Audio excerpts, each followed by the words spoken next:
Welcome into another show.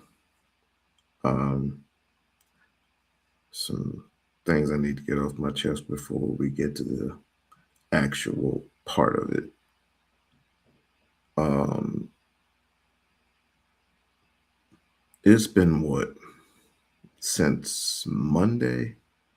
Since I haven't, it's been about 3, maybe 4 days since I haven't streamed.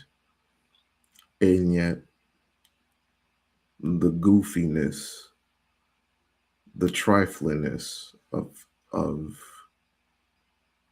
what I've seen in the past couple of days has led me to believe that this world is getting worse.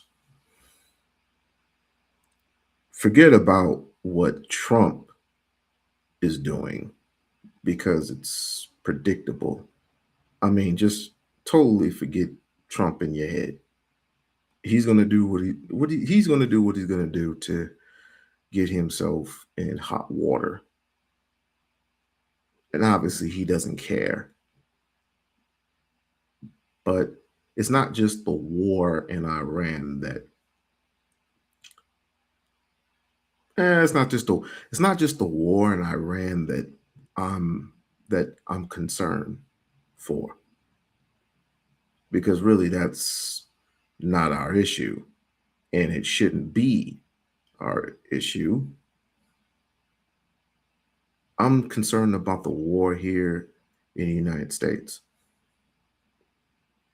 Community wars between black people, us, black man, black woman, Negro, colored, African American, Black American, whatever you want to call you, prefer yourself to be. So I'm listening to Venus this morning. Shouts out to Venus. You know, that's a good friend of mine. But I hear her talk this FBA talk, and I said, okay, I gotta go.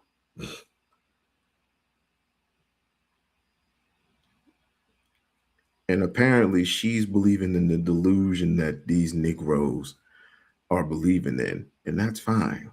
You can believe anything you want. The fact of the matter is, what are you doing? Absolutely nothing. And then the goofiness that was last week really caught a strain in black people. We're lost. We're cooked. We're done. We're finished. Finito. Stick a fork in us. We're done. And you want and shouts out to all the people who have common sense enough to call out these buffoons in the FBA community, which ain't growing that damn large because number one, no one knows you. No one political knows you. No one from the mainstream media knows you and don't want to know you because you have nothing and you are nothing. Shout out to the amazing Lucas. We may not agree on everything, and I might not agree with him on Candace Owens, and I'll explain about Candace Owens in a minute. It's a lot, fam. It is a lot. It is a lot to report on. As a content creator, it's just a lot. And not everybody listens to me. I'm just small. But yet, I understand the goofiness of what's going on.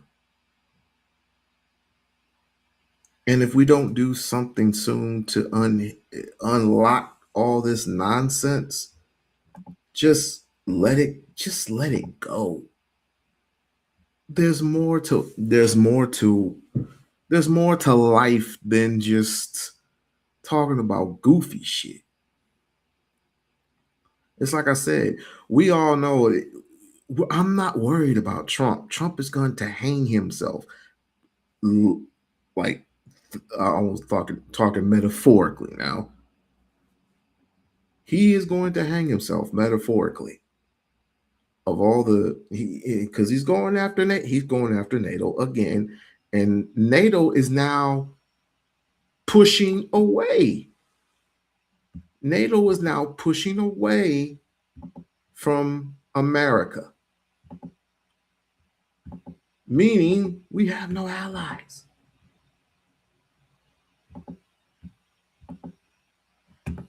I almost forgot how to do this. But anyway, he just constantly keeps pushing us away, and we have no freaking allies to the point where we're going to have no allies. They're just going to do business someplace else because of his damn temper tantrums. And I say, this is the result you're going to get. But thank God for Virginia. But yeah, there's other things. And again, we're not going to have Umar is not everyone's cup of tea. I really don't care for people with all their negativity on Umar. I really don't care. Let the man do what he do. There's more than just reporting on Umar's knowing this. Ain't nobody even paying attention. No one's paying attention because no one cares. This is the thing that I'm talking about when we fighting amongst each other over nonsense, trying to get the upper hand on the next person. Meanwhile, this administration is running away with all the money, all the power, and all the resources, and no one sees this other than the others. That's what I'll put it. The others, talking about whites, Asians, Hispanics. All of us see this, and even some African immigrants. They see this, but they're the bad guys.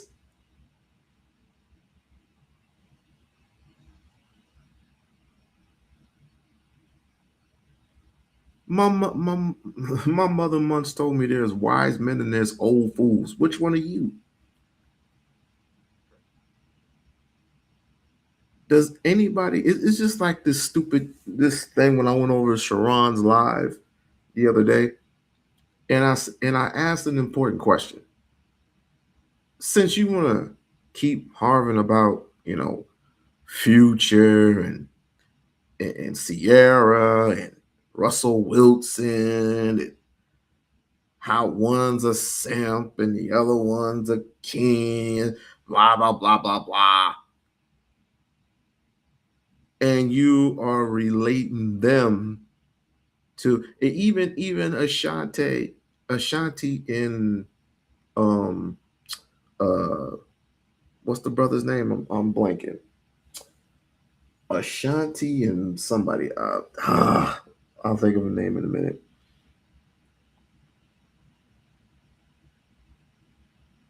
His name was on the tip of my freaking tongue. But anyway, you're talking about celebrities and you're astro projecting them to real life people and how they're not doing good, how men are doing this. Men don't get no respect, but women are getting murdered. Females, black females, are the ones that are getting murdered, but they don't get no sympathy. They don't get no empathy. I'm just going on this just to let you understand how stupid and how worse this world is getting.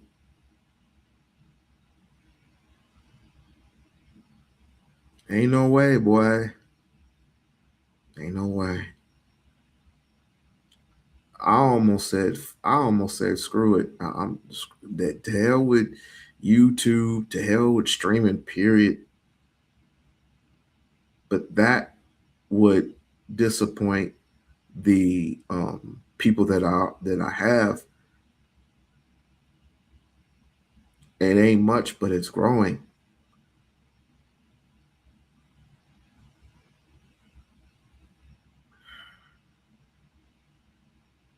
That's why I said it's not worth even talking about the same things over and over and over again. Politics, at least you'll have something to talk about. Politics keeps the world running because there's always something new. Here in the community world, here in Black America, it's the same old, same old.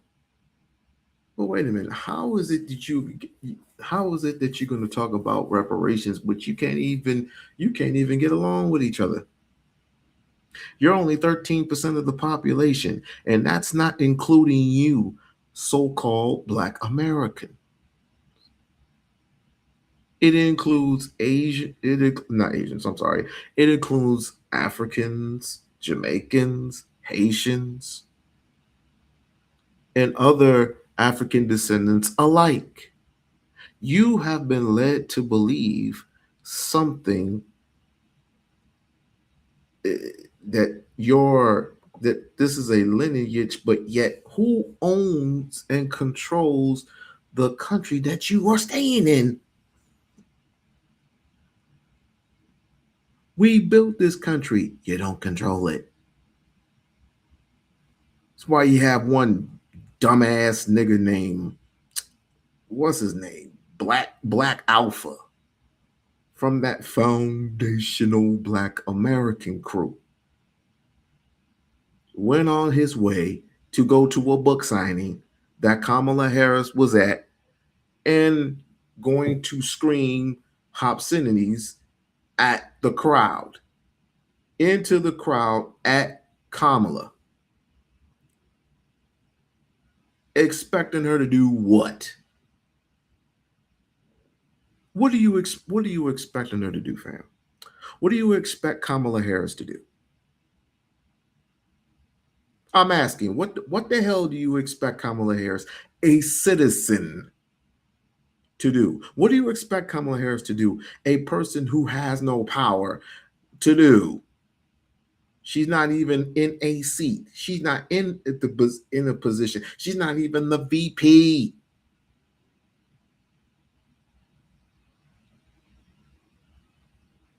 Why didn't you bug Gavin Newsom then? Since Biden's a racist, Trump is a racist, and then you mention Kamala, I go, oh no, something's wrong. No, let me tell you about this no voting shit. Let me tell you some. Let me tell you, with all the my so-called Black American friends. Let me tell you something. What's going to happen if you heed nothing else? And oh, by the way, you were once upon a time immigrants, dumbasses. But this is what's going to happen to you. They are not, pretty soon, in possibly maybe even a couple of years, because you keep shrinking because of all this delineating, all this divisiveness, because you're operating on a fight or flight syndrome. They're not going to care. These people, the ones that are controlling the world as it is, once the election starts, the big election, the general election, once that starts, they're not going to even care if you don't vote or not, because all these other people, who are these immigrants who are coming from different countries, and they keep landing in America, because your asses are going to be extinct like the dinosaur. I can go into other details, but I'm gonna tell you to you like that. I'm going to tell you to like this again. You are going to exclude yourselves from voting if you continue this outrage. No check, no vote. Who do you expect to pay you?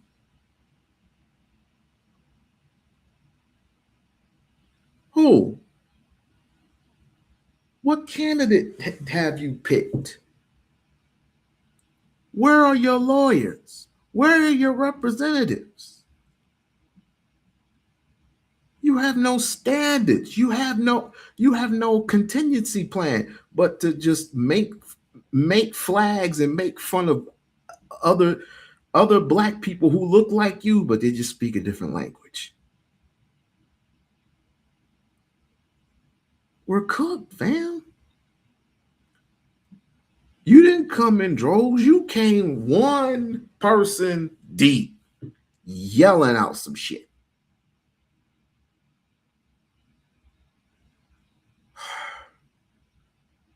It's crazy. It's freaking crazy. Here I am watching uh the Strait of Hormuz, right? Just ships going back and forth, back and forth. And then, of course, Donald Trump and his dumbass, um, again, going all these temper tantrums, and he's not looking well. And then arguing with reporters. He's arguing with reporters. He's arguing with four-star generals. So they kick him out, right? They ended up booting him out.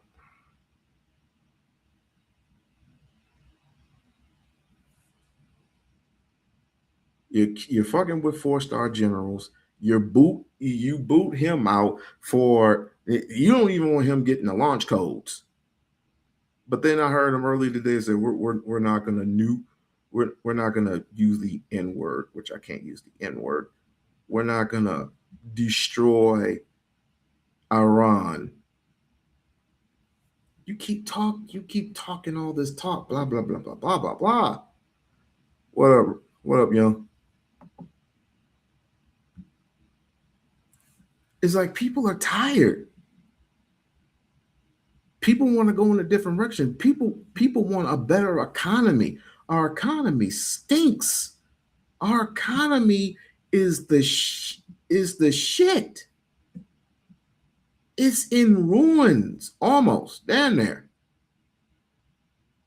Economically. I'm not talking about city. I'm talking about economically. We are screwed.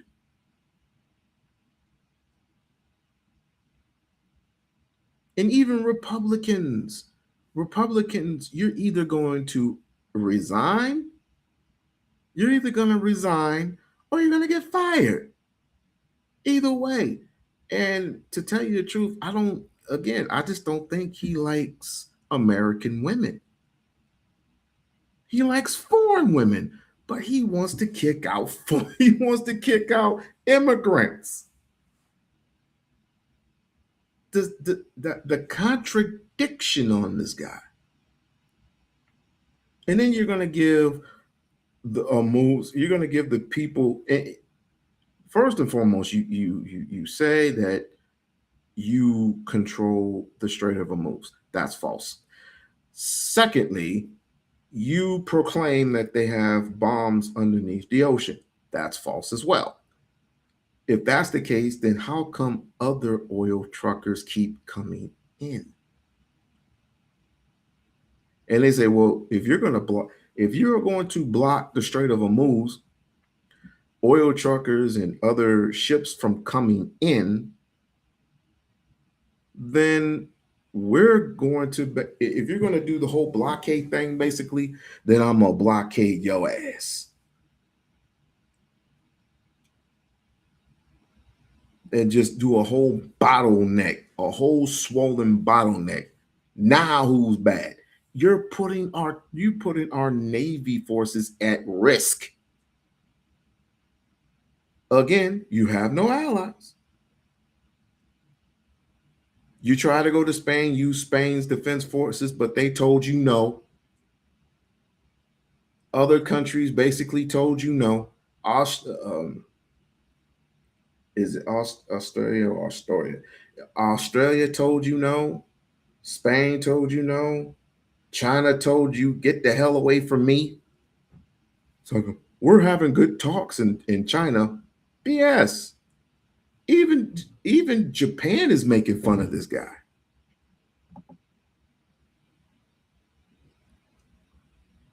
It's disgusting. But then I have to wake up and the war of the people just talking shit in America, talking shit in our own community.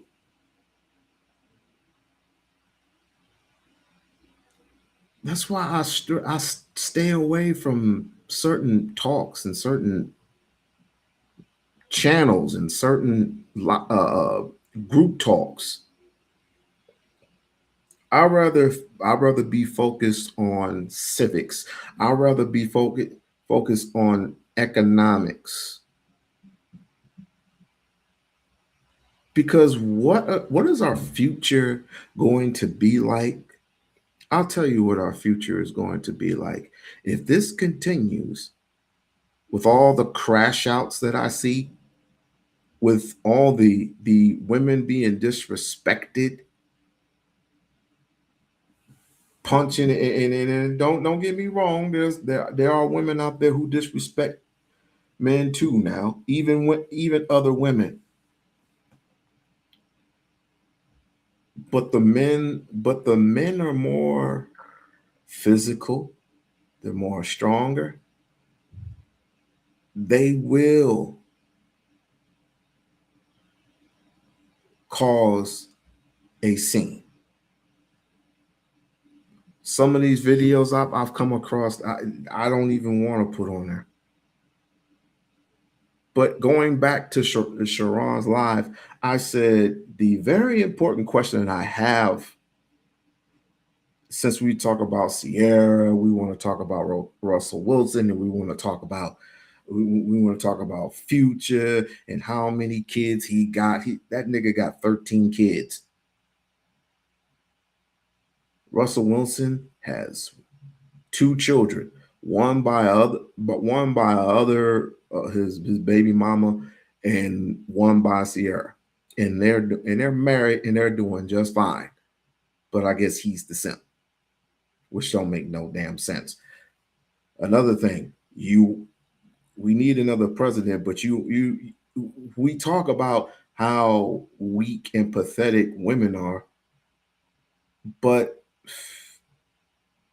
fellas, you're not doing anything to uplift your communities. Only thing you're doing is talking. The very few people who are doing something, you want to ridicule and criticize for doing something instead of nothing. Your your um your biggest thing, your solution is to have the women get in line.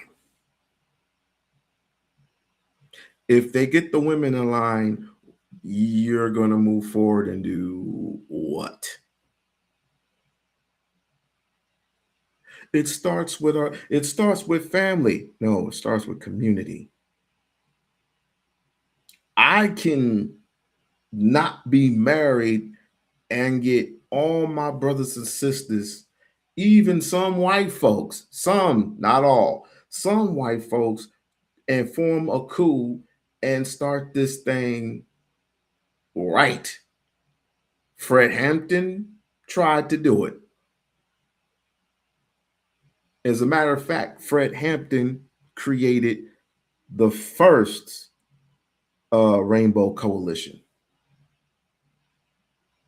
amongst, not just amongst Black people, because we are Black first, but try to make peace with some of the whites, some of Hispanics, and some of the Asians.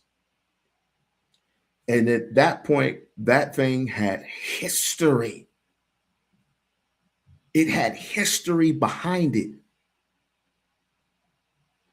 If you don't believe me, go look at centers. Go look at centers.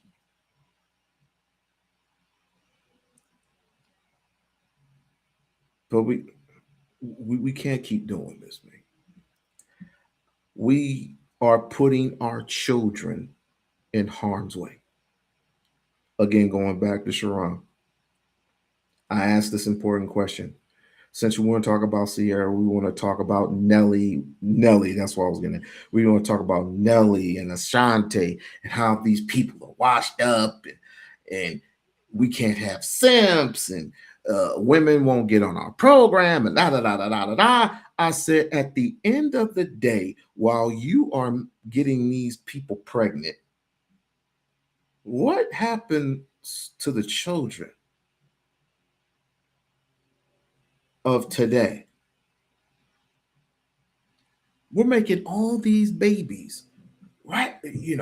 Celebrity and all. We're making all these children and not giving a shit. What happens to them on the back end? And you wonder why they look crazy when they get what, teen years? Wonder why some of them don't even these children don't even respect you because you don't have no plan, you don't have no discipline.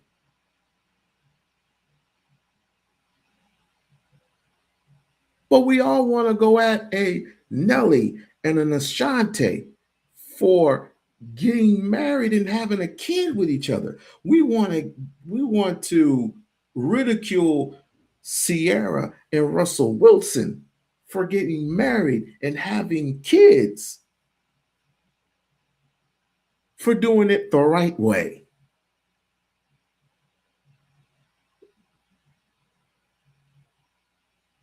Like I said, there's war going on. There's war going on in Iran, and there's war going on in America.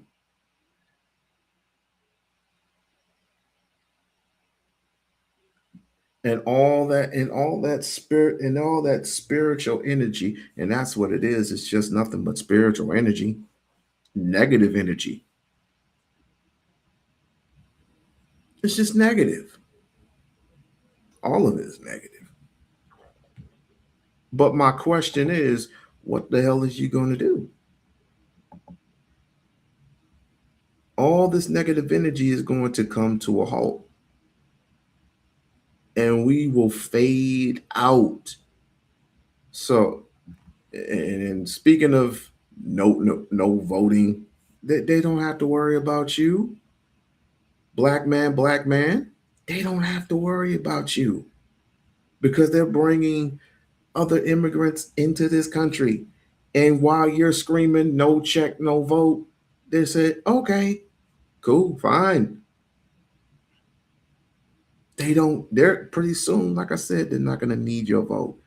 So if we're gonna deal with all this, deal with what's happening in your backyard. Kids have been sold racism in the southern poverty law centers.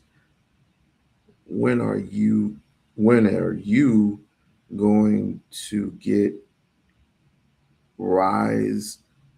When are you going to get rise about this politically? When am I going to get a rise about this politically? I think I know what you mean.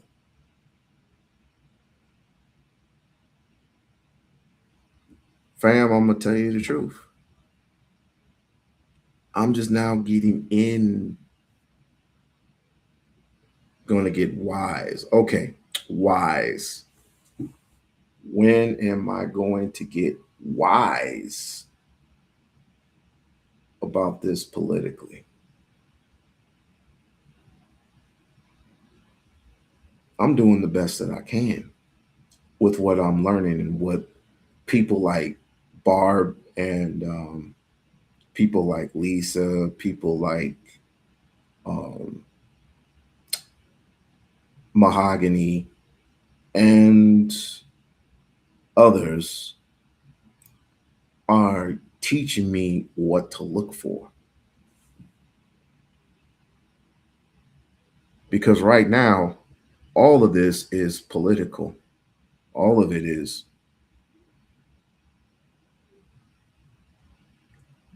Even your even your even your comic books are being politicized. Your video games are being politicized. It used to be fun. It ain't fun no more because everything is so goddamn political.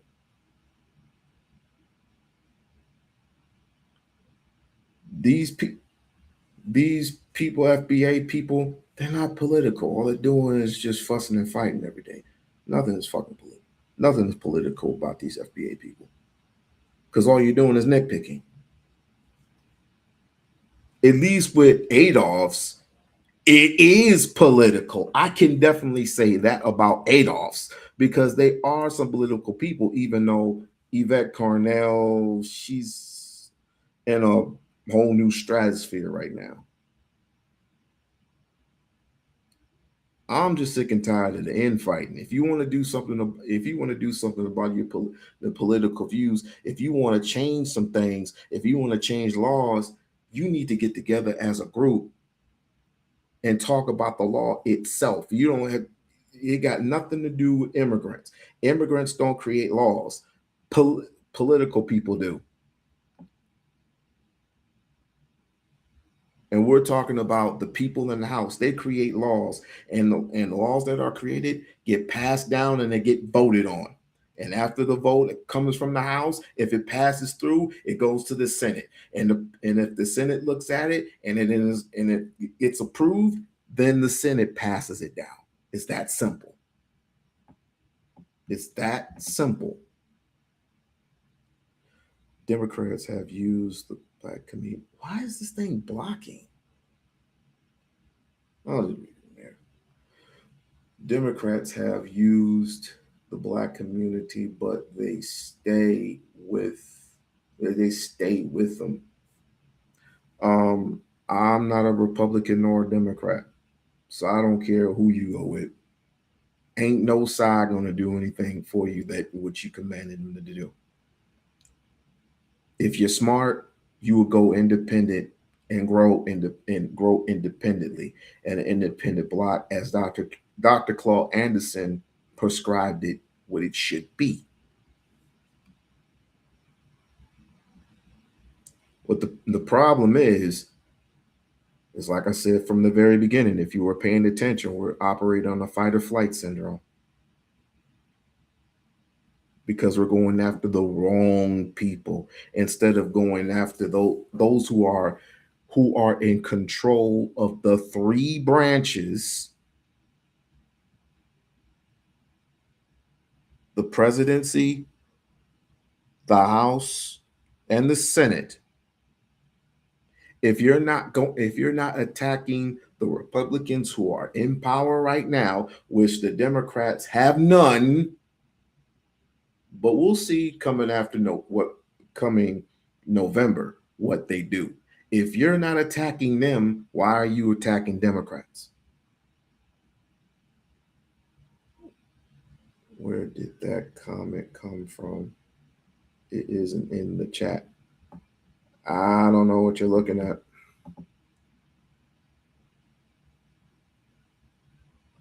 All the money targeted for helping a black community has been stolen by Democrats.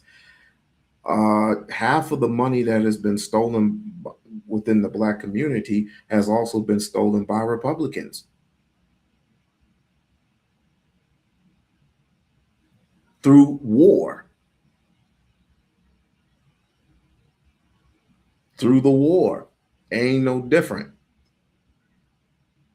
You're just mad at Democrats. Oh, by the way, did you give Kamala Harris any credit? Even though I never voted for her, did you give her any credit whatsoever when she provided $500,000, a $500,000 tax credit for hard working workers with businesses.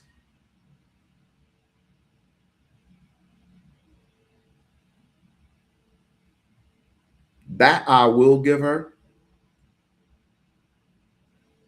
The other stuff, you're harking over a video. You're harking over a video that was so many years ago.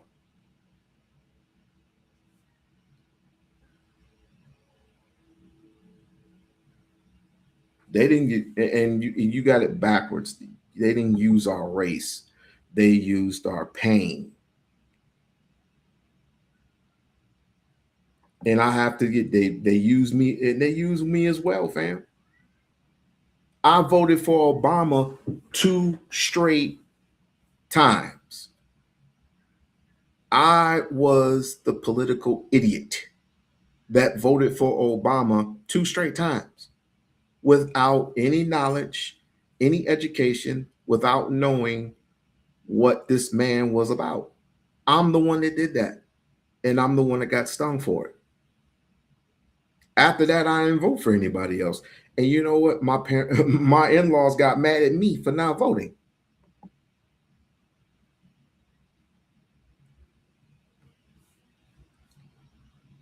The comment that you're putting on the screen and the name showing up in the chat.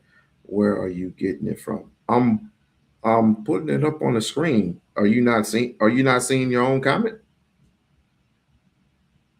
I was putting it up on the screen. I have no idea. Like, share, and subscribe to channel. Like, share, and subscribe to channel. I'm just going on a tirade. I don't know if I'm going to get through the whole thing because, again, I just see a lot of things that it just doesn't make any sense. That's what you know what, and you know what, I don't mean to be mean, but goddamn it, grow up, grow the fuck up. You want change? You're gonna have to do it yourself. Oh, I flashed this person's already. Can you see that one? Now I'm just gonna take it away, but I'm just gonna put your comment up. Where did that comment come from about? Wait, where did that comment about Democrats come from? Oh, this person here. He's the only person in the chat. This person, Navy, said, you know, all the money targeted from helping the black community has been stolen by the Democrats. This is where it came from. And yet, if you are streaming, oh, cool. And you are streaming from, I'm streaming in 2 live streams. I am on YouTube as well as Twitch. Thank you for coming on board. I'm just fussed. I'm livid, to be perfectly honest with you. It's like, yet I'm dealing with one thing, and yet another thing comes, and it's just like, what do I do?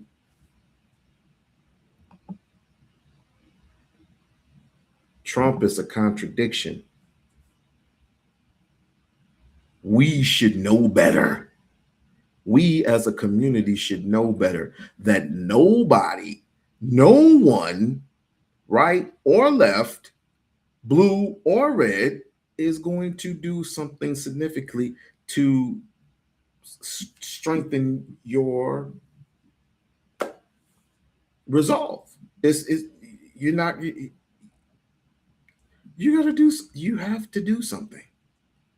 You have to do something. And when you get things done, when you get things built, other people will follow. Either that or you got to get that money together and stop being so damn selfish. Get that money together and pick a candidate who is going to do right by you. If he's not going to do right by you, move on to somebody else who will do right by you, even if he's a Republican, a Democrat, or independent. But don't listen to these knuckleheads.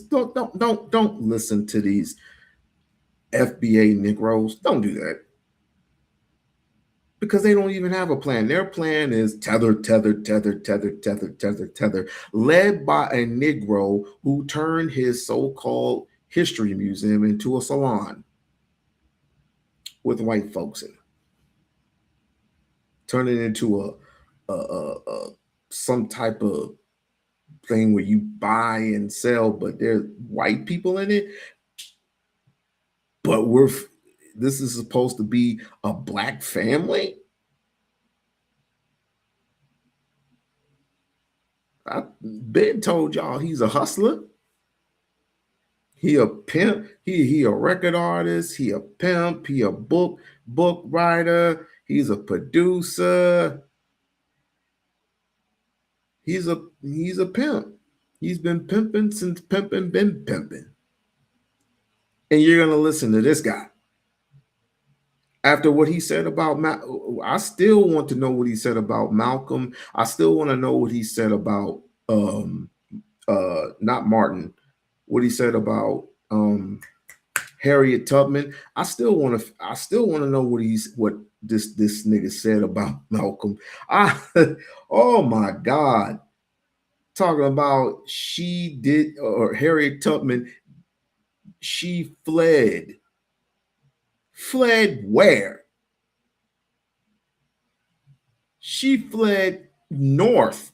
She didn't flee nowhere. She fled nowhere else because everything else was on lockdown by the Ku Klux Klan and all the right wingers, the Underground Railroad. So she had to do what she had to do.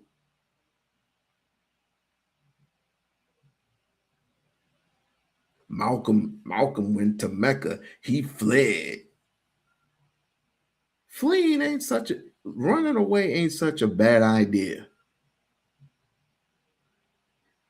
We stood and fought, yet fought and died. Because some of you weren't smart, some of you were smart, and some of you weren't smart.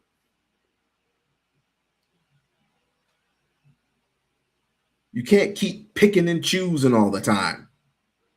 Because all you need to choose is pick and choose who's going to lead us to this and who's going to lead us to that. But as soon as they turn a little corner, oh, he's a tether.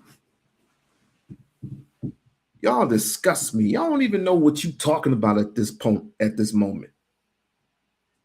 And then going to and further embarrass yourself because of this Negro, Tariq. You are an embarrassment. For those who follow this whole FBA regime, for those who follow Tariq Nasheed, you are an embarrassment. Just sad.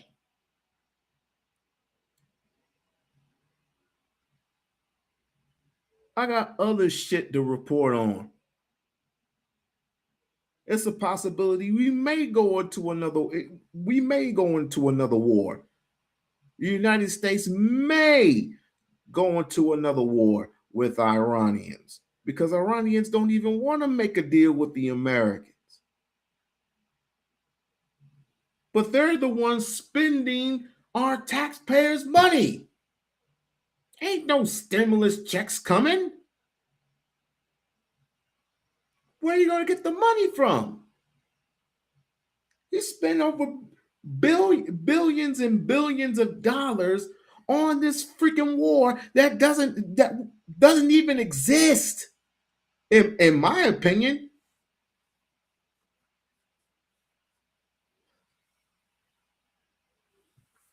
we weren't even supposed to be here to begin with. We become sacrilegious lambs. Sacrilegious lambs. That's what we become, sacrilegious. Lambs to the slaughter. I'm tired of it. To be perfectly honest with you, I am.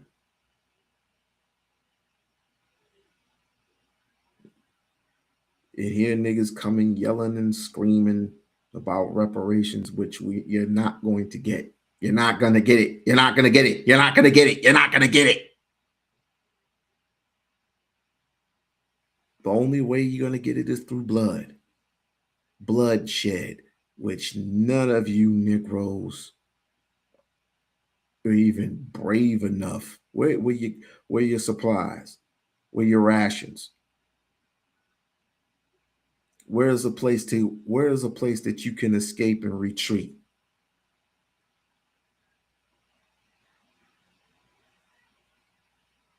Who the hell are you gonna go after? Who are you gonna go after? What is your plan? What is your contingency plan? We got to take over the government. Oh, good luck with that. How do you plan on taking over the government? We need 5,000 people. Good luck with that. Good luck with that. Meanwhile, Trump is spewing off the same thing. Oh, we don't need allies. We don't need allies. They should want to help us, but they don't want to help us. Well, they asked what your plan was. I don't have a. Why should I tell you about my plans? This is Trump. Why should I tell you about my plans? You're going to give our plans away. You sound stupid. And then I heard, what's this thing about a firing squad? What's this thing I hear about a firing squad? He wants to bring back firing squads?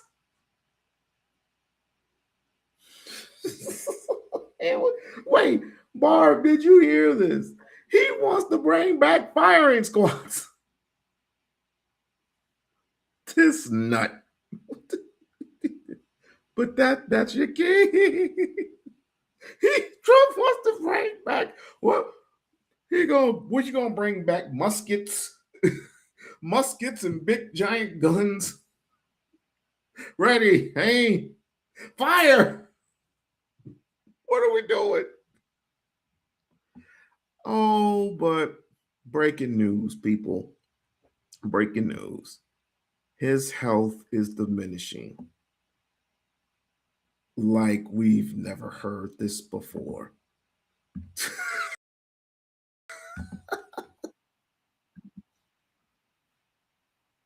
It's the White House Correspondents' Dinner this evening, but yesterday Donald Trump rushed out of Washington, D.C., and this followed what was a real horrific kind of cognitive collapse that we all saw on TV, right? He was at this press conference in the Oval Office, and he fell asleep, and then his eyes would just kind of roll back to the top of his head, and he would jolt awake. You know, there were certain people who were mocking it online, just, you know, how Donald Trump would fall asleep during these press conferences in the Oval Office. Then all of the press, they were like, oh, that's AI videos. And some people were mocking Donald Trump falling asleep at the press conference with AI. But it was not a fake that Donald Trump fell asleep during this disastrous Oval Office press conference. I just find it fascinating that the press rush to fact check. Oh my God, that's an AI image of Donald Trump. He didn't put his face and his face planted onto the table. Okay, yes, there was someone doing a parody image of Donald Trump. We get that. But can we at least acknowledge the fact that Donald Trump is cognitively and physically collapsing before he constantly falls asleep during conferences, and it's like a real horrific thing to watch. I mean, for all of the attention that the press gave to former President Biden just because he was old, even though he was with it, he was just old. I mean, Donald Trump quite literally collapsing before our eyes, and the attack is on, oh, this person did an AI image of Donald Trump licking the table. We know Donald Trump didn't lick the table, okay? But dude's falling asleep in the Oval Office for all to see. I just want to remind everybody about his physical and cognitive collapse in the past 2 hours before rushing out of Washington, D.C. That's not suspicious at all. So what, he's going to rush out of Washington, D.C., go to Florida, and then return today in a 12-hour period. He's going to fly there and fly back. I just call a lot. I'm going to call that out and say that's highly suspicious right there. And by the way, when is his physical? Right? His annual physical is supposed to take place April 2026. When's that going to take place? His last annual physical was April 2025. Then in October of 2025, they said it was his physical. But then it was like, well, he heard the annual physical and my annual physical. They're lying about everything. So I'm going to choose to believe my eyes when I see him cognitively and physically collapse before my eyes. Like when I saw him at the press conference saying that Greece has been very supportive, that Greece is a terrific guy. When I see that Donald Trump believes that Greece is a human being who is a terrific human. I'm just going to stop here and just say, oh, wow. We've heard these talks before. We've heard these same talks about Donald Trump passing out and whatever. I don't know what type of condition he's in. All I know is he is wider than all sides. I will say that. He says he's in the best shape of his life. Again, delusions of grandeur, part 6. It's not funny, but at the same time, you reap what you sow. Ain't nobody paying too much attention to that nutcase, especially especially with him, killing a whole bunch of innocent civilians, killing children, threatening people, including Democrats. Like you reap what you sow.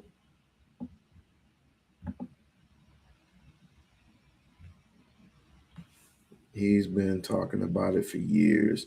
He also ordered the execution of most federal prisoners most federal prisoners than other presidents. He is the saddest. But you know what's wild? He blames Obama for all this. He keeps blaming Obama for all that's what's going on, including what happened in Virginia, which Virginia won by, not that many votes, but it counts. They won, and it's going to help. November's, the midterms. It's going to help, and once those states turn blue, then what's going to happen. Impeachment. He even Trump even admitted to it that Obama wants me impeached. They want me out of there. Obama wants me impeached.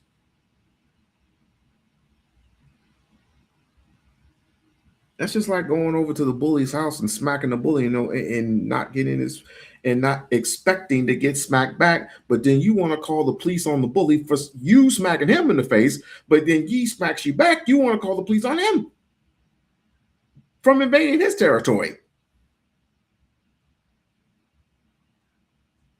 That's crazy. Why would I go? Yeah, definitely. Why would I go and go on to somebody's yard and invade, have my dog take a crap in their yard, and not expect for them to call the police. But you're going to yell, I have my rights. I have my rights. This is white America. I have my rights.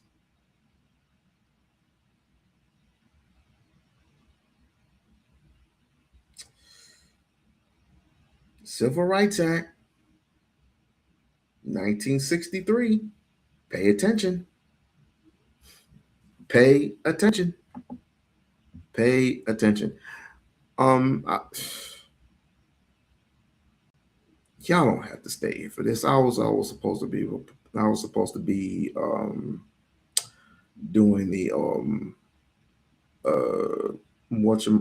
call it thing today. I'm sorry. I was in the middle of looking at Venus is Live, and when when she went through segments talking about how women are being destroyed by white folks, and it's like we got to do better. We have to do better. And I apologize for on behalf of Black men everywhere. I do apologize for us acting crazy. Even I see some men beating the shit out of women, and it's not right.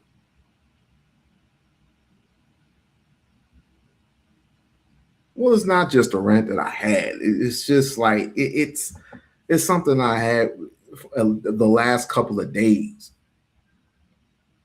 When you literally think about it, Barb, you literally had a guy, an activist of this whole FBA cult, go to a book signing, not a political meeting, not a hearing, but a book signing, and yell at Kamala Harris. For what? We want cash pay. We want cash payments. We want cash payments. We want our reparations. We want cash payments. She's at a damn book signing.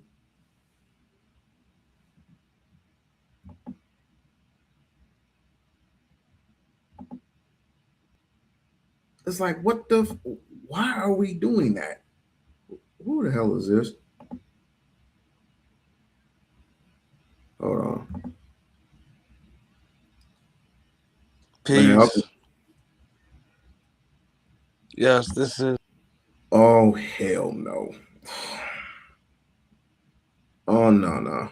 I'm not in the mood today. Not in the fucking mood today. You can just hop, skip yourself right out.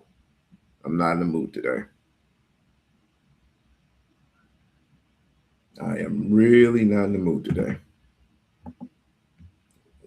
Yeah, once I find out the controls to all this shit, I'm just not. And they're not letting me give you any ranches quite just yet.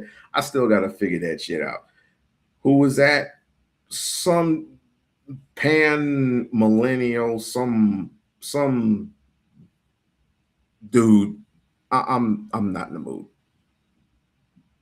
I am not in the mood.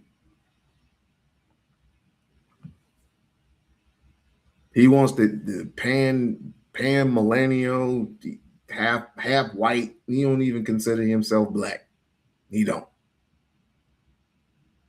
But he gonna come on my live stream. He gonna disrespect Lisa. He gonna come on DJ Genesis live stream, disrespect her and her crew.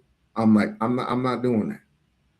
You believe and you want to do something with immigrants, that's fine. That's your lane. Go over somewhere who believes in you and your mission and what you do. You think immigrants are the problem? Right now, you are the fucking problem. I'm not in the mood. come on my live stream acting all stupid. I have a wrench, well, a shield.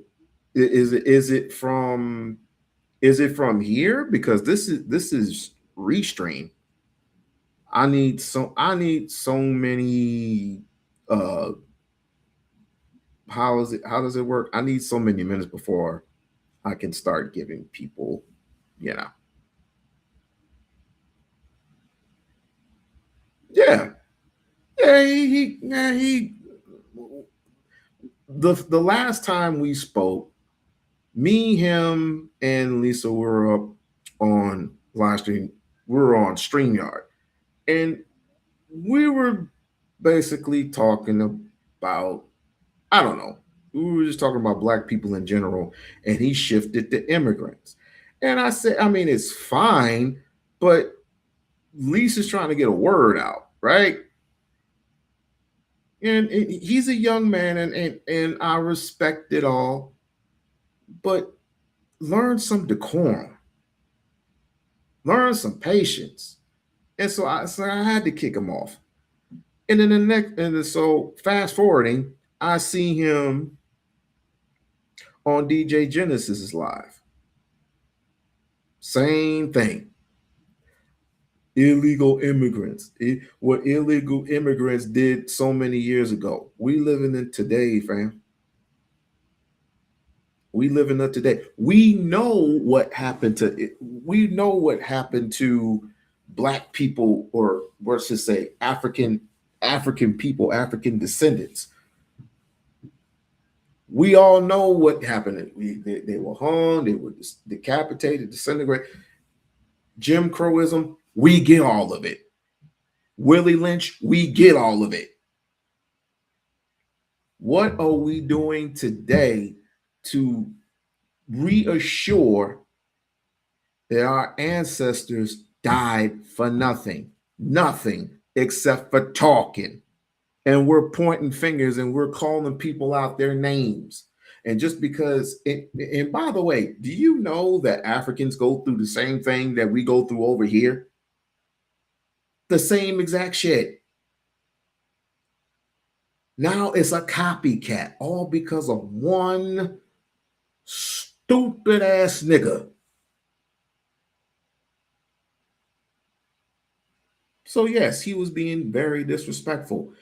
And the last time I was up on DJ Genesis Live, when he was up there, we were talking about what would happen if Iran got hit by us. I said these specific words. I said, if the United States boom, boom, Iran, and just ended their entire existence, guess who is going to retaliate? Russia and China. Russia and China don't even like each other. I said that on the live. I said they're going to react. And he was like, man, you scared. You scared. You scared. Scared of what? Yes, I'm scared if they you don't know who they have over here in the United States secretly. You don't know. You don't know who is in place. You don't know what Iran, Pakistan, and others, what they're capable of doing. We don't know what China is capable of doing quite just yet.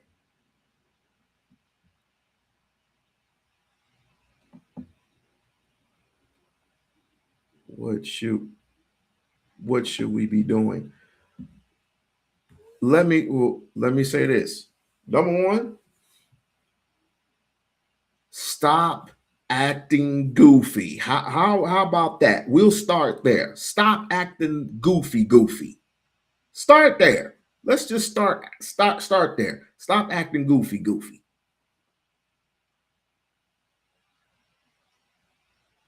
Stop acting goofy and start working with people who have sort of the same mindsets as you. Sort of. I have no problems with African people. I will tell you that right now. I have no problems with people of African descent. I have no problems with it right now. I have no problems with that because most of us have immigrants in our family. Mother side, father side, doesn't matter. So if you get rid of if you get rid of all those define goofy, acting stupid and then attacking people of of a different descent just because he's born in Nigeria. He was born in, not born in Nigeria. His mom and dad are born in Nigeria, but they come over here in America and you were born in America. That's stupid. Doesn't matter where you're from. I can be from Compton, but if I go to New York, nigga, what you doing over here? That's stupid. It's stupid. Build your country. You know where he got that from? He got that from the Bloods and the Crips. That's where he got that from. All this telling shit, he got that from the Bloods and the Crips. How if you were in the wrong territory, or if you weren't unknown and you didn't have relatives over here or whatever, they will start asking you, they will hound you and start asking you questions. Where your mama stay? Where your grandmama stay? That's where he got that shit from. It was like, you need to go back over to New York and fix New York. How?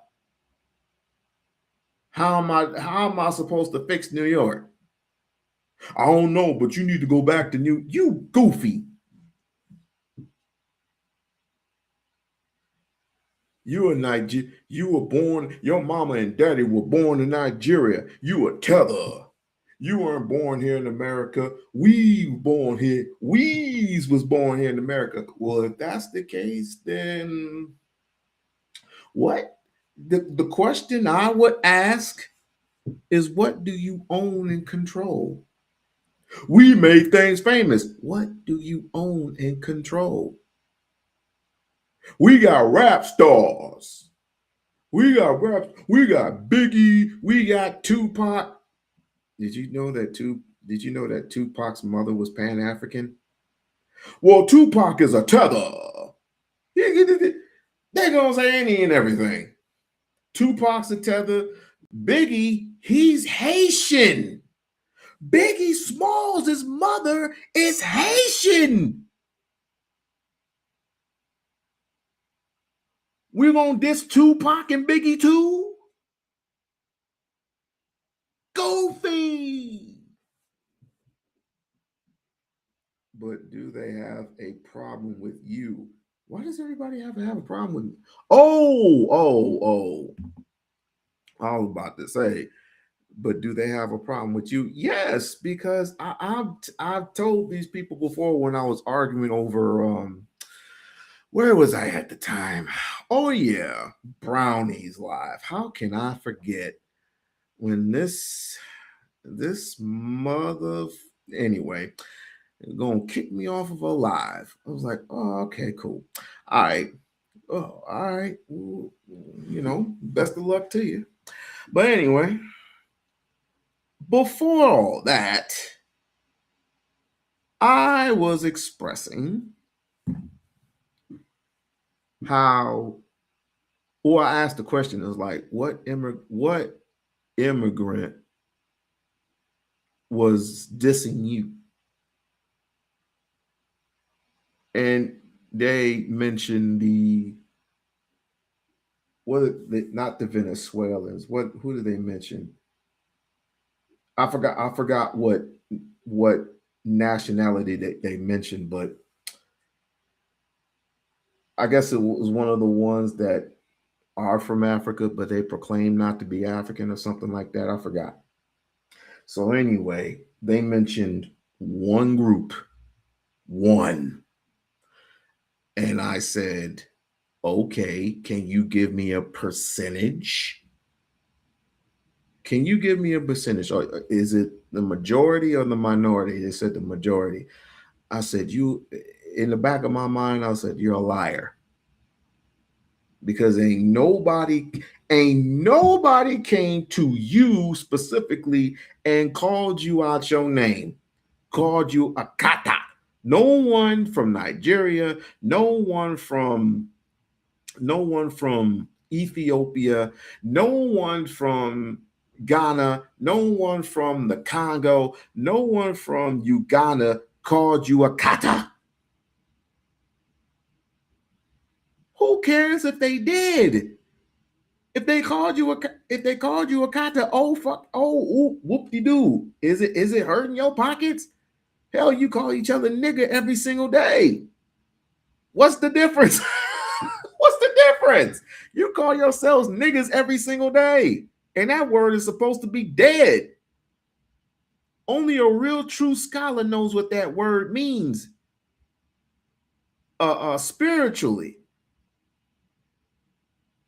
What should we own and control? Here goes Barb challenging me, but I like it. I like it when she challenges me. What should we own and control?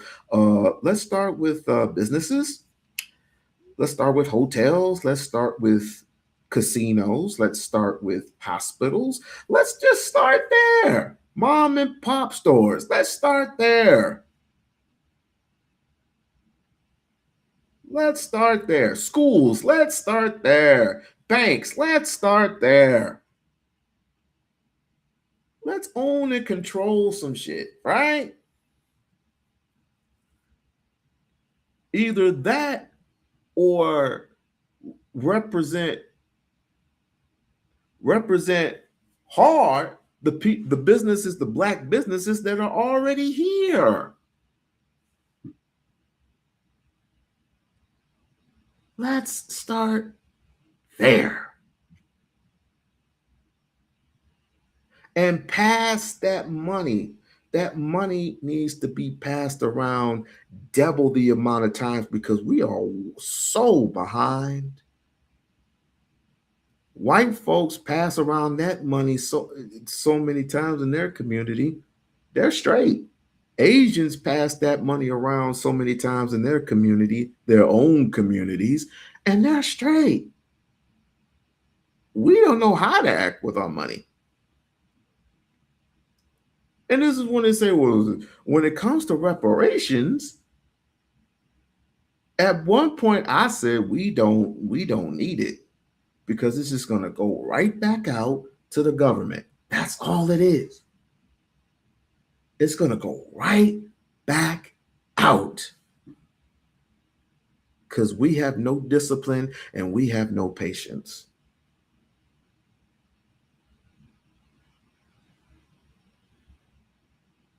But right now, I'm going to play a clip.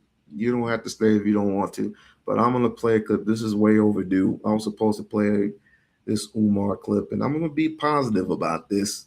I'm going to be very positive about this. I could give a damn less who don't like it.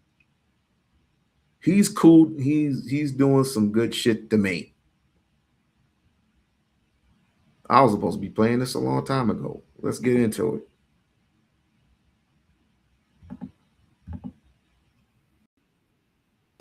I want to say thank you. Not just for coming on the show, but honestly, I'll say this in my honest opinion, you changed the course of my son's life. And praise God. I explained to you how you done that. He's 7 years old now. He's in the first grade. Yes, sir. When he was in kindergarten, I started noticing the teachers, they would do these things right where it was red flags. And the only reason I was able to identify these red flags is because of the education that you gave me. Yes, sir. In my time of studying you, it would be things like intervention or he can't be still in class, these types of things, right? And I started noticing these things and I noticed the red flags, but also because of you, I had the right language for it. I was able to communicate like, oh, this should be this, and I asked for these meetings and things like that. So you ultimately changed the course of his life. Honestly, because without you, I wouldn't have known these things. God bless. I'm glad to hear you doing well. And as we said before we started taping, since I've never spoken in Murfreesboro, I want you to find a space where I can come and do a free Black Parent Know Your School Rights seminar for free. Absolutely. So check with the churches. If there's any Black event centers, we probably could do a community center, but you got to be careful with them because you don't want the haters to start calling up there trying to get it canceled because they do that a lot. Those are YouTubian struggle streamers. They can be something else. But I'm coming to Murfreesboro. I'm just going to say that. So y'all get ready. My first time speaking in Murfreesboro. I'm looking forward to it. I've been to Memphis plenty of times, Nashville a couple times, Knoxville a couple times, Chattanooga a couple times.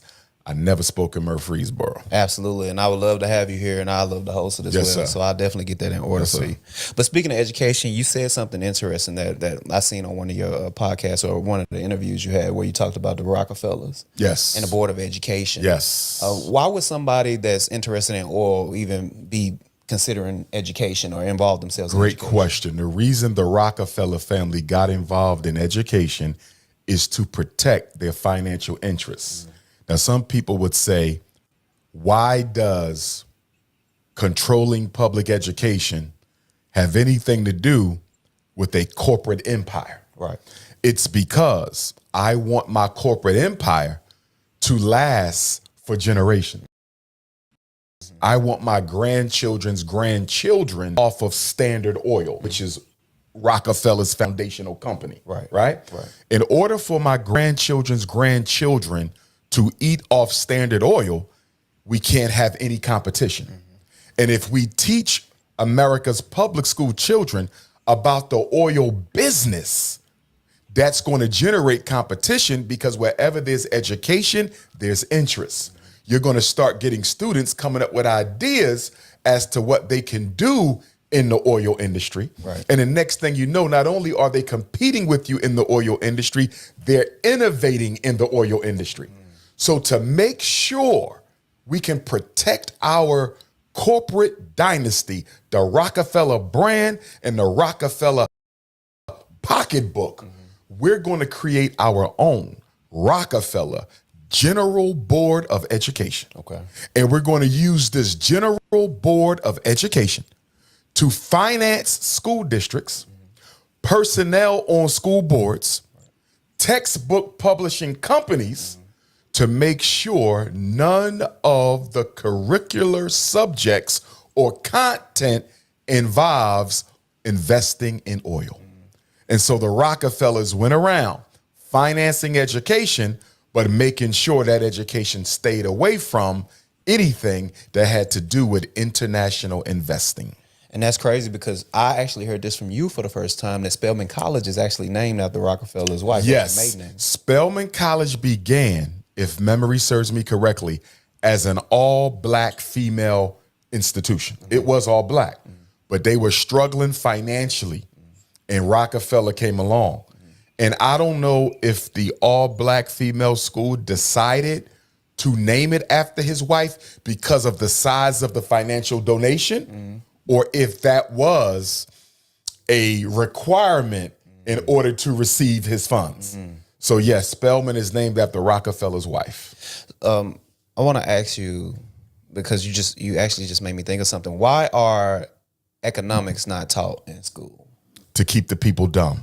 The purpose of public education is to make sure you have a better educated, low-wage earner. Okay.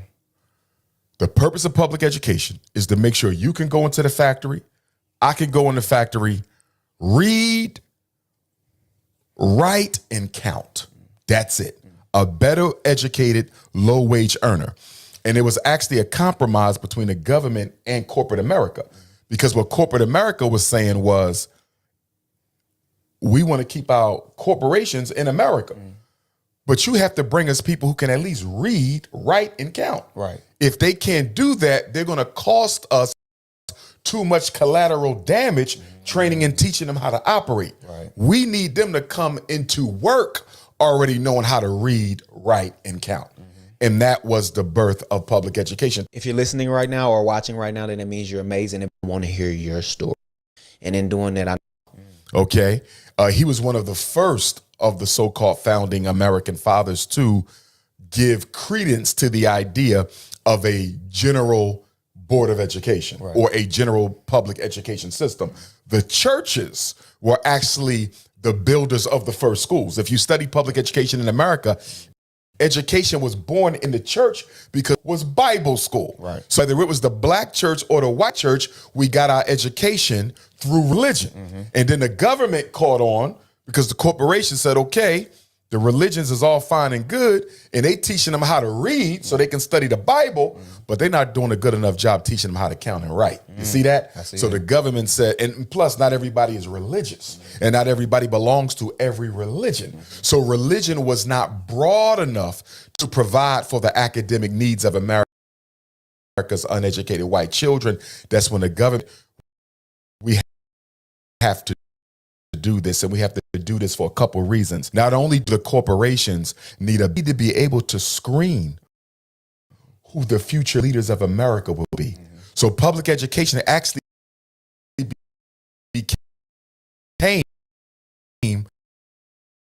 the source of new issues. You got fresh money.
Everything he said is on truth to power. But remember, he's not a scholar. He's a grifter. He doesn't know what he's doing. He doesn't know what he's talking about. Blah, blah, blah, blah, blah. He's a goofy. He's this, he's that. But yet none of the resources that you obtain is obtainable because you keep wasting them all on nonsense. Instead of just say, okay, he's not my cup of tea. Oh, there's no sound.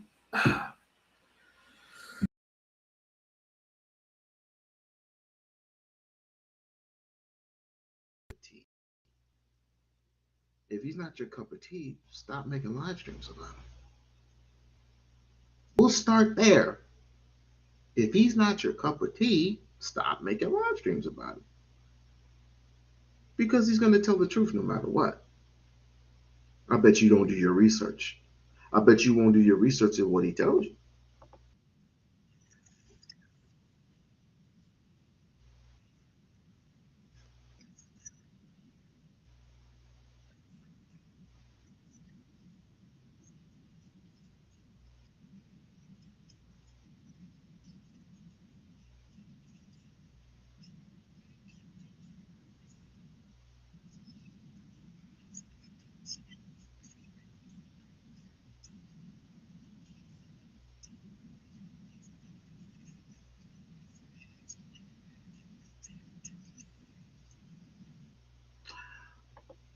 You know how they say,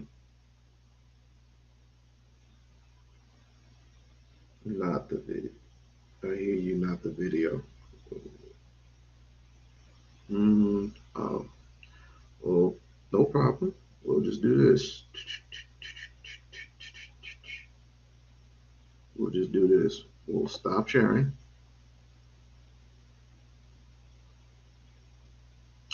We will stop sharing. The clip has no sound. Okay, we will stop sharing. And then we will do this again. And then let's see if it works.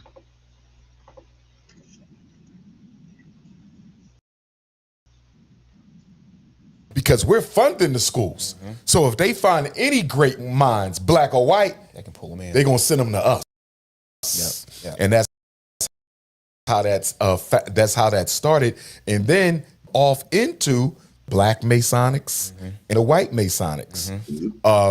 The Divine Nine as well, because all these secret societies started becoming a pipeline to the power structure. Now, we know the Divine Nine was created to give our people an alternative, right?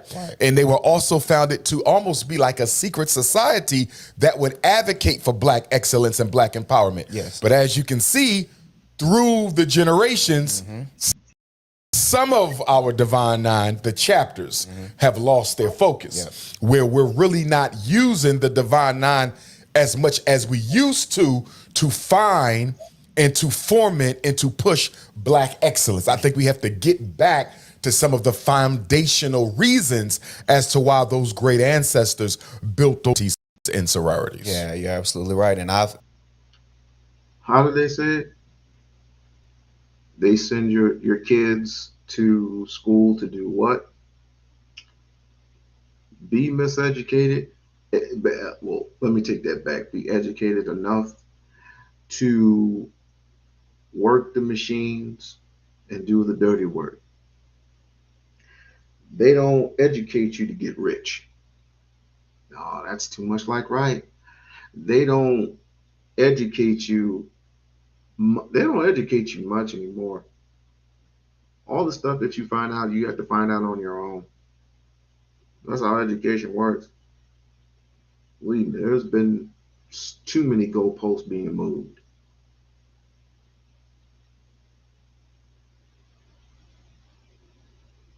If you want, if you want an establishment of your own, if you want the majority of people to look like you, my suggestion is, and this is just my suggestion, is if and when they hire you, save up enough money to build your own establishment. Put an ad online, go online and start advertising, and they will come. They will come to you. If you are a carpenter, make enough money to have your own carpentry place. Same thing with a plumber. Same thing with electronic. People will come work for you, and you don't have to go begging anybody, go soliciting to everybody. Trust me, I know. Personally, by me being a Sigma, I've seen some of, because I have brothers who are Masons as well. Yes, so sir. I've seen like mirror of different things. Yes, sir. And the challenge of the Black Masonics, and I don't have an issue with the Black Masons because many of my Pan-Africanist forefathers were Black Masons. Major Dr. Martin Robinson Delaney from Chambersburg, Pennsylvania, where I actually went to high school. That's where he spent his childhood after his mother had to run away from Charlestown, West Virginia. They were going to try to unalive them for teaching their children how to read. Oh, wow. So they had to come from West Virginia to Chambersburg to live. And he was the first Black officer commissioned by Abraham Lincoln himself in the Civil War. He was one of the first Black newspaper publishers. He co-published the North Star with the Honorable Frederick Douglass. He was one of the first Black men to be nominated by a major party at that time to run for vice president of the United States. What else? He was an inventor. He was one of the first Africans to go to Africa to get land to take African people back, because he never felt we would be treated as equal in his country, and clearly his prophecy has been correct. But he was a Mason. Right. He was a Mason. And again, back then, we used our secret societies to build Black excellence beyond the supervision of the white power structure. You know what's funny? I've bet they didn't review.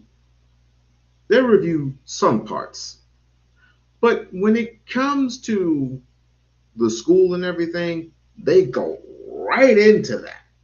Never mind all the parts that you may need to educate certain people about certain things that happened in the past, because you do know and you do realize when you don't learn about your past, you end up fucking up your future. Just saying. So it's good to want to report on these things. It's like, yeah, he has something there. At least you don't give him a little bit of credit, just a little bit. But no, no, we don't want to give people like that credit. No, too much like, right. Is that your plan to save enough money to start a business? I've tried that. I tried it before. It don't work. I've tried saving up. I've tried. Well, the first thing I did was go to a bank to see if it actually would go through. Um, didn't actually quite do it for me. A partner of mine back then, this is 2016.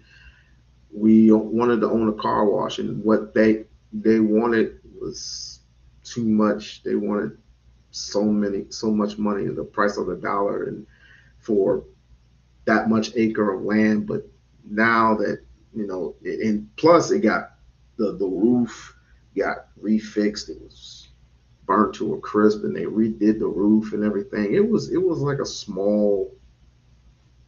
It was a small facility, and but been there, tried that, just didn't work out. Didn't work out at all. Bank won't loan you any money. No white bank will loan you no money. Ain't no white bank gonna loan you no money. Guaranteed. Unless you have a credit score of 8.0. But that is the path you told other people to take. People have their own choices to make. Don't focus on my path. Focus on your own. Because what you may do, you may buy or purchase a truck with some water equipment and just start washing cars on the side. And you might make enough money, maybe 1, maybe 2 years, possibly maybe 3, depending, because you forget um, this summer, spring, winter, and fall. But around here in these parts, you only got to deal with winter, and fall every 3, maybe 4 months, and it gets back to being hot again. So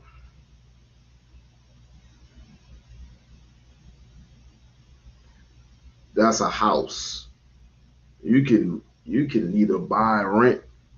Or rent a house. The facilities they get really, when you have all that equipment in there, they get real choppy with that. They still, all that equipment in there worked. Every single one of the brushes. I mean, you got to redo some things. You change some things around. They even tint place that you can tint your windows. I was thinking about turning it into something else, but it was going to be me and a partner of mine. And then, of course, you had to plan on how much water usage you're gonna use, how much that's gonna be, the electricity, and how much you're gonna pay your employees if you have any. Because the first time it's gonna start off with you and the partner that you partnered up with, and of course you're gonna need a third person. So you're gonna need the third person to load the cars in, bring the cars in to wash the cars, blah blah blah blah blah, and somebody's got to be down at the other end. So That's how that works. And then, of course, you're gonna have to clean. You have to clean, and you need maintenance on everything. You got to have to know the cost of maintenance. You're gonna have the cost of if you need air in the joint, you're gonna need people to the HVAC people to come and replace the air. I mean, it's a lot. It's a lot to calculate. And if you're at fault at anything, let's just say, for example, if those cars come in, if the cars come in and they get damaged, you're liable. So you have to pay for all that. I never said I know. Oh, commercial real estate. Oh, you're commercial real estate. I always want to be a real estateman. Just saying that banks will loan you money. You have to do your part. Bart, banks are full of shit. Banks will not loan. I have tried numerous of times to get a loan. I've tried it numerous of times. They wouldn't loan me nothing. Nothing. They ain't loaning me nothing. Boy, you better get a job. They ain't loaning me. I've tried it. Back then, it's like a federal bank or something, and I went to Chase. I went to Bank of America. I went all those particular places. They will not loan me nothing. None. Let's get back to this. We got to get back to that. Yeah, absolutely. And okay, so if we know that these institutions were created as a way of basically just outsourcing, and what's the point of needing education? Because I know you're very educated. I myself, I have an MBA. So what's the purpose in even getting an education in America? If your education is not for the weaponization of your knowledge, skill set, and credential for the benefit of African people, then your education is automatically by default weaponized against your people. Gotcha. There is no neutral. One of the things we have to get away from in Black America is this idea that I'm neutral on a topic. I'll give you an example, and I know we'll get to this later, so I don't want to get off topic. The snow bunny crisis. You'll get some Black people who will say, I'm neutral. People can date who they want. I'm not going to be against you if you date Black on Black. I'm not going to be against you if you date Black on pink, right? Right. You can't be, because if we continue to keep on making babies with non-African women, there will not be enough American Africans left in this country to fight for reparations, fight for justice, run the HBCUs, run the Black community organizations, or anything else. Okay, in 25 years, if we keep on with this self-hating interracial dating we're doing, most Black people in America will be mixed race. They will not primarily identify as Black. See that? I see it. So when we get there, the government is going to change the definition of Black. The government is going to say, for now on, because right now they give you a choice. Right now they say you can say mixed race, or you can say I identify as Black. Right now is what do you identify as? That's the hook. Once most of us are mixed race who don't identify as Black, the government is going to say, okay, we've decided it's time for us to redefine Blackness. Blackness is now a person with two Black parents. You don't have a Black mother and a Black father. You're not Black. Right. You're automatically biracial and mixed race. In other words, there would no longer be a preference for how you identify. The government is going to stamp you. And once they say the only way you're allowed to call yourself Black is if you have two Black parents, that's going to eliminate the word Black from the U.S. Census. Bart, when was the last time you cashed at me? Let's start there. When was the last time you cashed at me $1? But I can help you.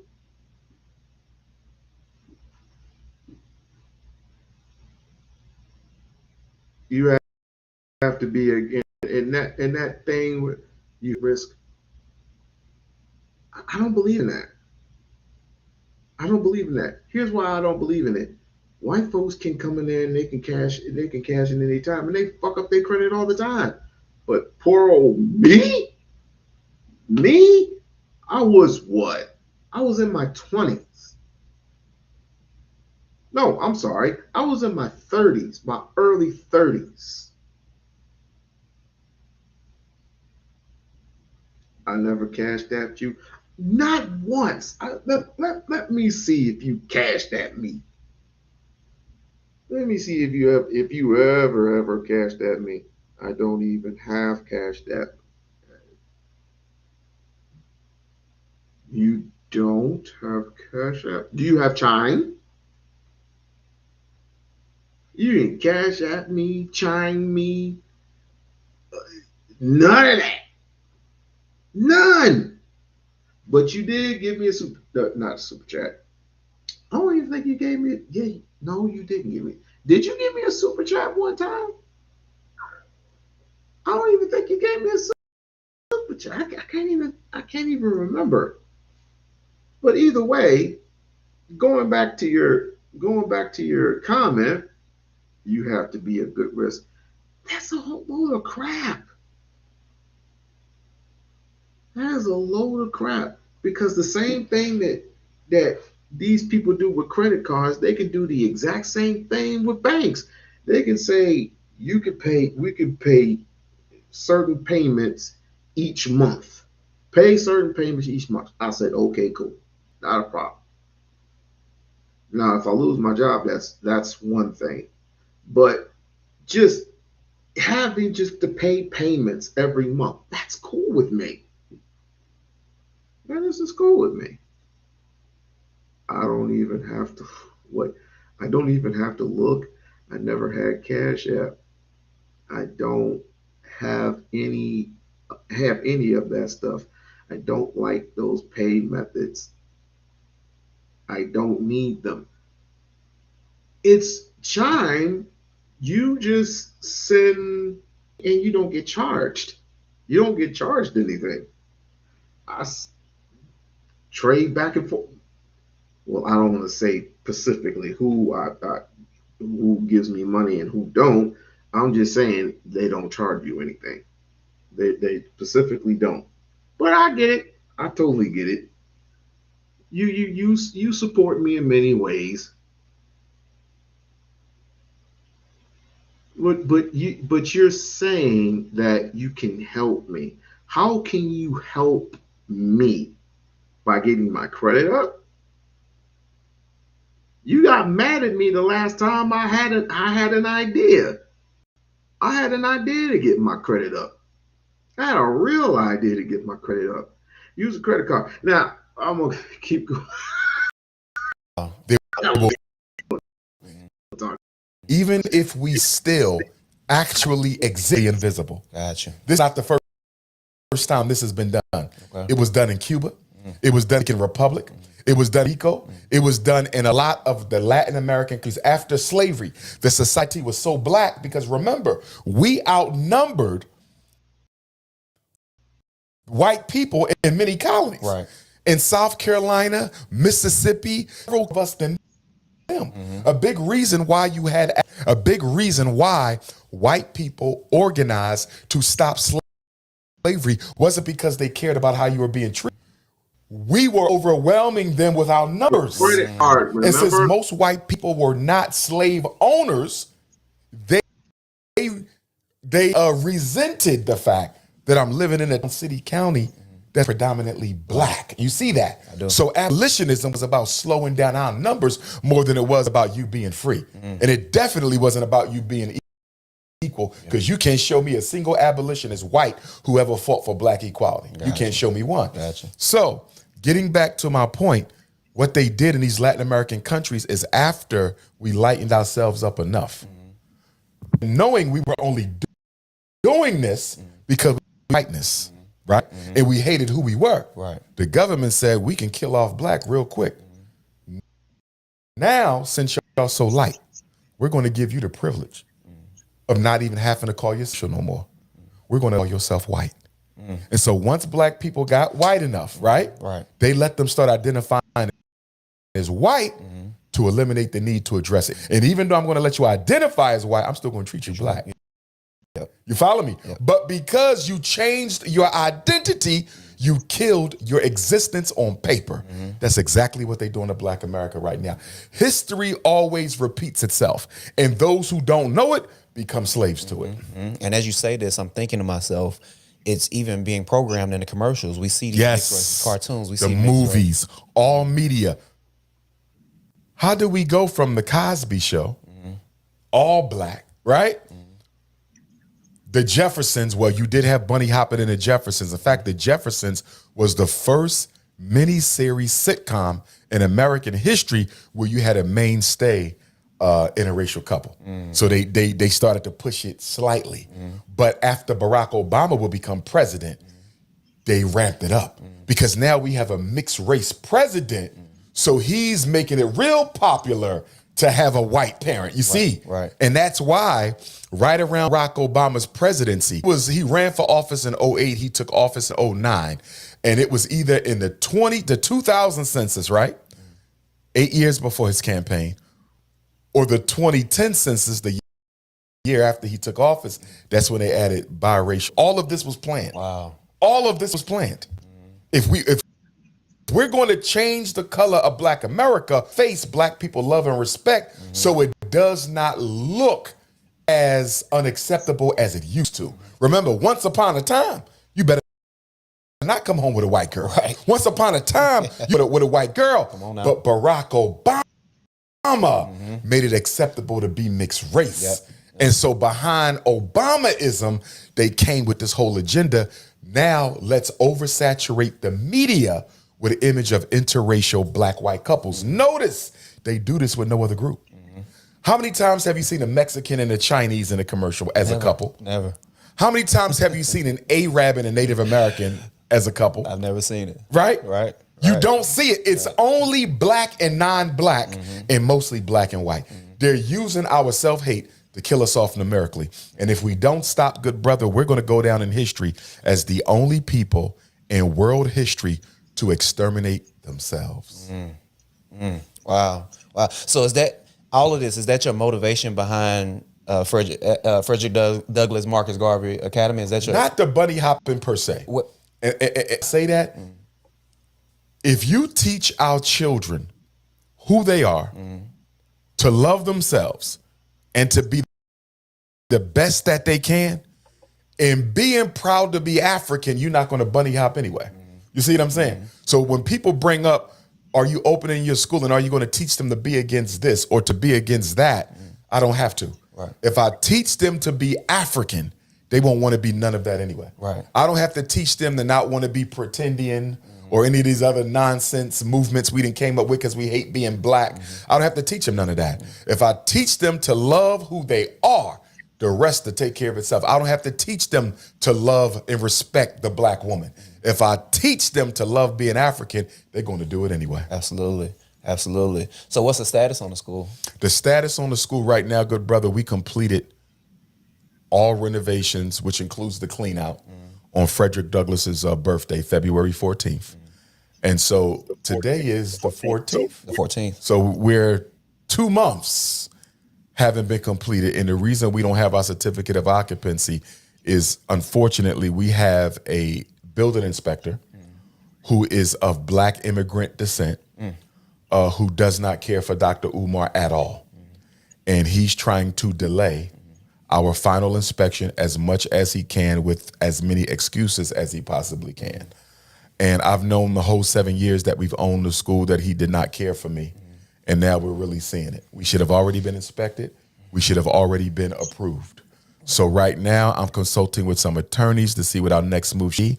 I may have to request a meeting with the commissioner of the land in Houston that oversees final building inspections and certificates of occupancy. I may have to speak with the mayor because if they're going to allow this gentleman, and it's a shame that I even have to say I'm being opposed by a building inspector of black immigrant descent, because as a Pan-Africanist, we view everybody as family. all of us are equal.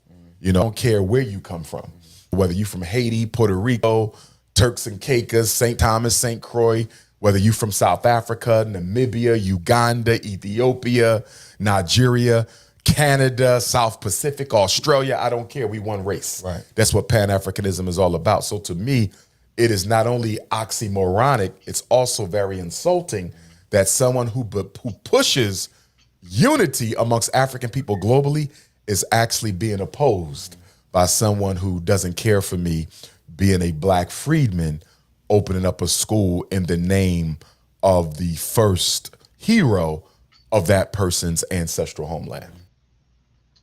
You know, it's funny. People say he was talking about Jamaicans. It's like, he's not a Pan-African. He's a goofy because he's talking about Jamaicans. He's talking about one particular Jamaican. One. Where did we get the idea to pick and choose who we can or we can't talk about? If the man is doing wrong by you're gonna point who this individual is that's doing you wrong. Doesn't matter who he is. He could be European. It doesn't matter. He's trying to do something that people been complaining about for 7 years now.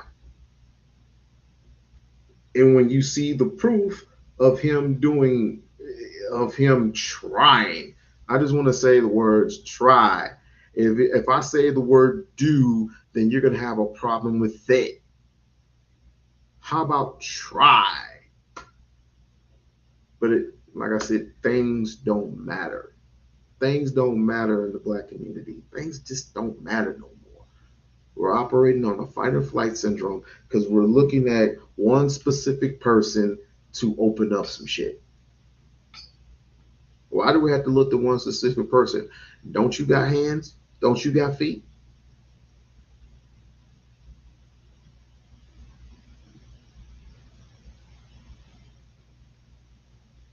You brag about money every day. You brag about Jordans every day. You brag about how much food you spend on a daily, unless you have family. That's different. What do? Nothing but complain. I can't stand people complaining. If you want better, pay for better. If you want people to do better, pay for better.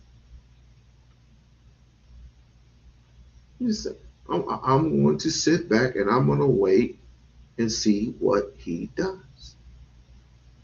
I'm going to wait and sit back and see what E5 does.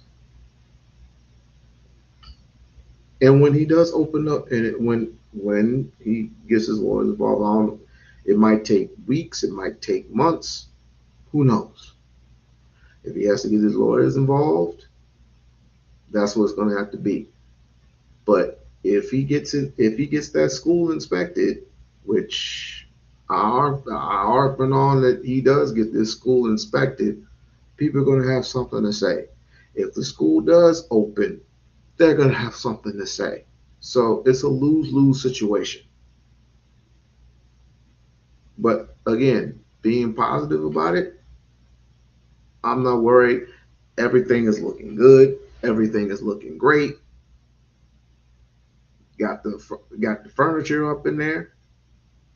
Everything is looking smooth, fam.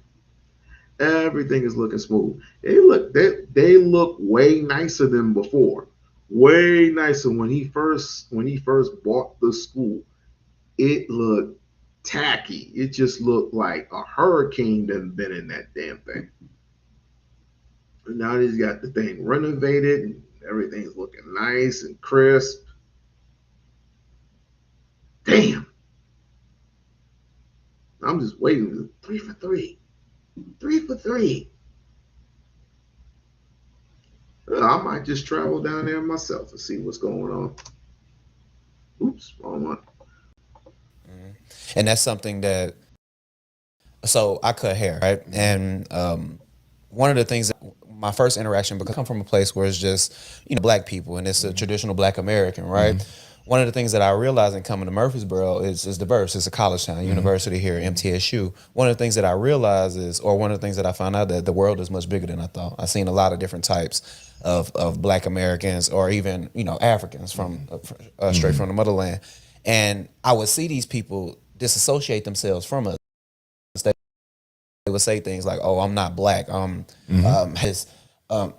I was taken aback by that, because a person listening to people like you my whole life, my first time reading the autobiography of Malcolm X was years old. Somebody who followed these type of people, and these are my heroes. I thought we were all together, but I seen this separation. There's separation. Go ahead. And it kind of gave me a little disdain towards our sisters over there in Africa. Yes. Why is that? Why is the Okay. separation? First of all, you have to recognize the influence and the impact of the unseen hand. Right. You and I. Hey, Barb, did you happen to see my interview of me and Umar before? Put a yes or a no if you haven't seen it. If you have or you haven't seen it. Cannot call ourselves progressive. Forget even Pan-Africanism. Put that to the side. And I never put it to the side, but put it to the side. We cannot call ourselves progressive if we can't step back and recognize that all of us are being used against each other. Right. With conditioning that came from the slave master.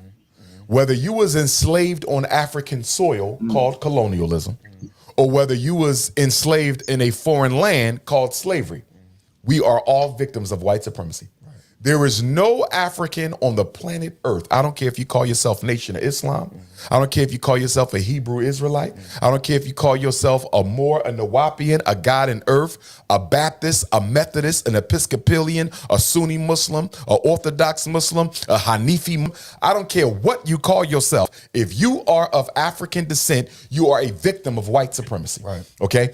Up until the 20th century, Britain controlled nearly 25% of all the land in the world and about 40% of all the people in the world. You understand me? Right. They were the largest empire of them all. All of us were victims of white supremacy.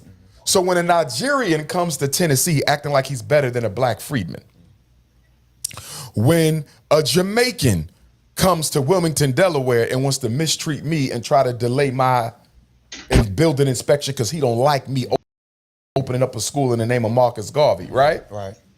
I got to look beyond that. I don't react because, first of all, I have great relationships with all my Caribbean African brothers and sisters, right? I love Jamaica. Jamaica love me. This don't change my opinion to Jamaica. It don't change my relationship with Jamaica. This is one Negro who's trying to stop me from opening up a school for black boys. That's it. We cannot generalize to an entire nation. How is that xenophobia? Calling somebody out in the name of ignorance. How is that xenophobia? And you say you didn't see it? You should see it. Matter of fact, I should do a review of my own video of me interviewing Dr. Umar, which was I would say one of my greatest ones thus far.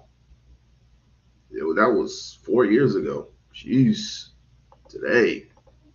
An entire ethnic group, an entire continent, an entire race based on our experience with a few.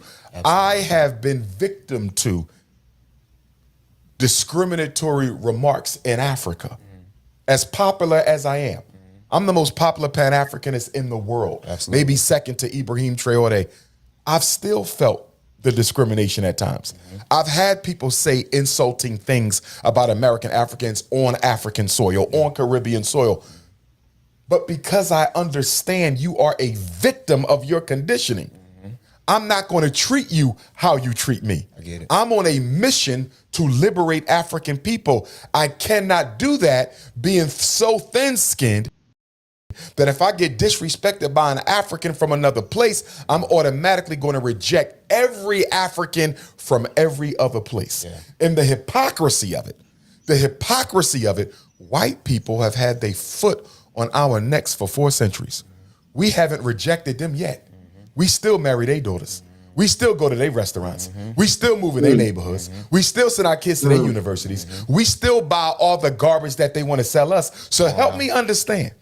You got disrespected by a dozen black immigrants, Africans from abroad. And because a dozen black immigrants rubbed you the wrong way, you're going to turn your back on an entire race of 2 billion people because of 12. Yeah. Meanwhile, white people still give you their backside to kiss. You haven't shut them down yet. Come on, man.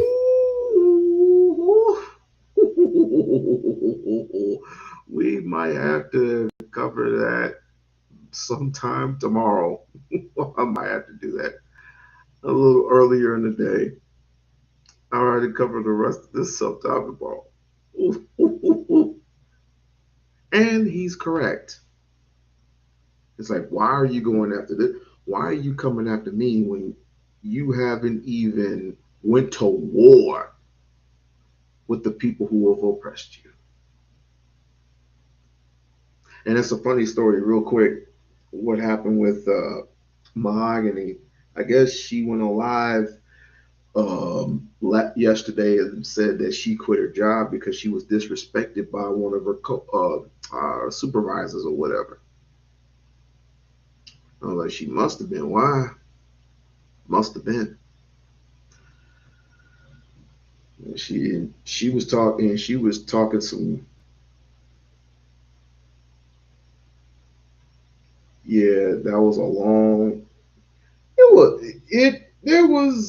It was 2 hours long, and Umar gave me grace at that time. So, I'm very grateful that he gave me the time when he gave nobody else in the Umar sector, which is dead, the time. He gave everybody the middle finger except for me.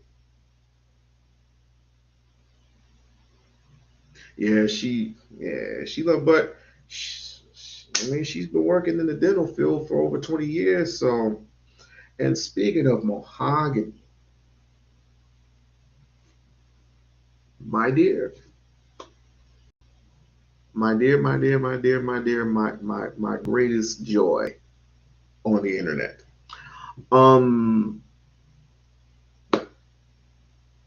Whenever you feel a certain type of way, whenever you feel out of place, me and the crew, we here. We got your back. Even shouts out to Auntie. Shouts out to Udo. Shouts out to Udo Block. I need to get with my nigga Udo Block immediately. It has been overdue. We need to do a live stream together, like ASAP, ASAP. He's been doing great. So, but we're all here. We're all here for you. And if you want to jump aboard, don't hesitate. And I'm not going to hesitate to hit this breakfast because there's some waffles and some turkey bacon that must be in my belly. Thank you for supporting the stream. I got to get this thing to a certain amount of hours before I could possibly do anything, I guess. So I'm going to be working on this, but I'll be live later on tomorrow morning, and tomorrow afternoon. So thank you for being here with We-On-Loc. You could have been anywhere in the world, but you're here with me. Thank you, Barb.